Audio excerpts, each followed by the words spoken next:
Hi, good day. Welcome to my channel. And this is Jean.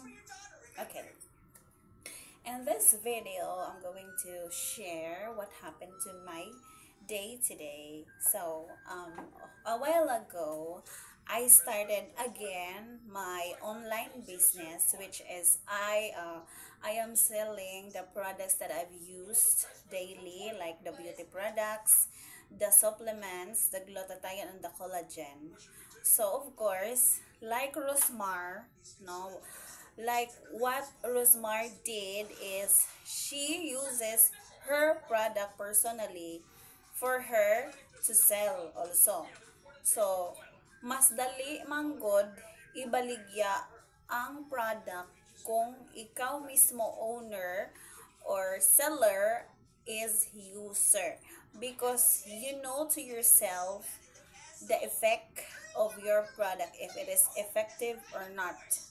So, mao na siya akong gina consider lugar. Si Rosmar siya akong anahimon akong influencer. Charot. Influence tsada kay siya nga impluwensya as a business CEO, business owner, at the same time endorser sa iyang product, because dali ra kaayo i-market ang usa ka product if ikaw mismo kuan seller is user, di ba? So, if na ako gina-recommend sa akong customer nga mga product nga akong nga akong ginabaligya, no. So, katong mga product nga akong nanga-try nga medyo dili na kanako to siya gina-recommend, di ba? So laban lang tano kay last 2016 ako nang i-share. Last 2016, 2015 nag-online seller ko, online selling. Okay. Sa CDO dire sa mo. So bag-o pa to siya ang pag-ano ba sa kuan bitaw nga na maka-post ka sa Facebook. So grabe amo ang kuan ato, ang mga wala pa kaayoy kuan sa una ka ng mga gapamaligya online lugar, or so usa ko sa mga kuan sa nag-awat-awat og online selling sa CDO. But 2016, 15, 2016 nakakaundang ko because maay issue na ni boom sa kuha personally lugar, dili about sa akong ginabaligya, about siya sa akong personal life.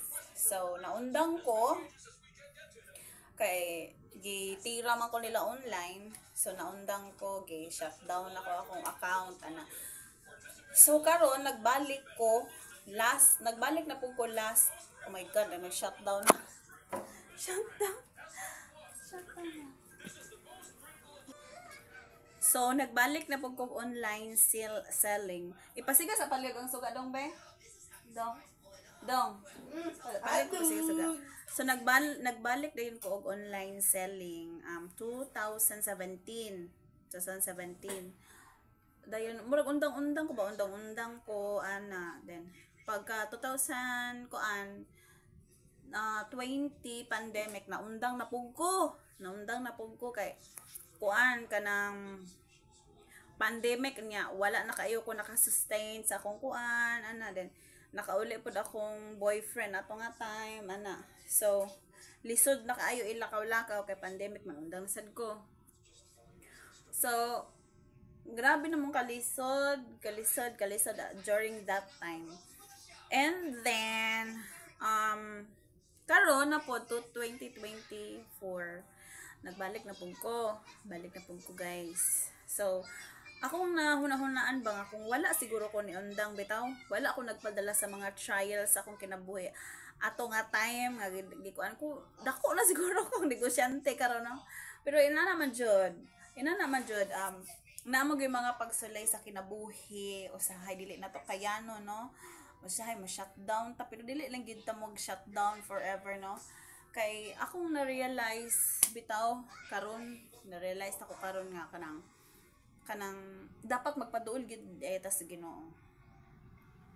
Kanang dili man siya kuan man siguro siya nga kanang ano ka na, mag-ampo ta everyday. Mag-ampo ta everyday. Atong ipanalangin everyday sa Ginoo nga okay ta, okay atong health, mental, physical, ana tanan. Ang atong pamilya, atong business, financially, physically, ana tanan. Pero lahi ra gyud guys, no? Lahi ra gyud kung moadto tag simbahan, dito ta muluhod, mag-ampo og kinasing-kasing sa Ginoo nga pangayoon nato sa iya tanan, pangayoon nato sa iya tanan, lahi ra gyud. Kay kuan man ko SDA man ko din dugay kay ko nga panahon nga wala ni simba og balik, kay sa akong hunahuna man gud nga ang simbahan tao ray naghimo ana. Niingon man ang Ginoo nga himuon lang nimong holy ang Sabbath day, dili ka mo gawas isirati imong balay pag ampo dira. Pero naghimo man ang usam na sa sugo sa Ginoo nga maghimo ang iyahang mga apostoles og iglesia. Simbahan isang yaw ang iyang mga pulong. So sa pagbalik na ko sa simbahan, gaan kaayo sa dughan nga numero nakabalik ka na duol na ka sa Ginoo nga sincerely, heartedly ing imuhang pagpangamuyo bitaw pagampo nga unta ka nang sa akong pagbalik sa akong negosyo, pamaligya kanang i-bless ko niya akong family karon nga kuan. So kuan kanang very overwhelming lang nga sa pagbalik nako na ay mga buyers nako lugar nga nagpa-reserve nga ni atras, pero naman po'y bagong niabot, di ba? So lesson to learn is whatever problems, trials nga maabot sa tong kinabuhi, dili tamawad anog panlaom kay naa ang Ginoo, may Diyos na nagbabantay, tutulong at naririnig niya ang ating mga hinaing. Naririnig niya.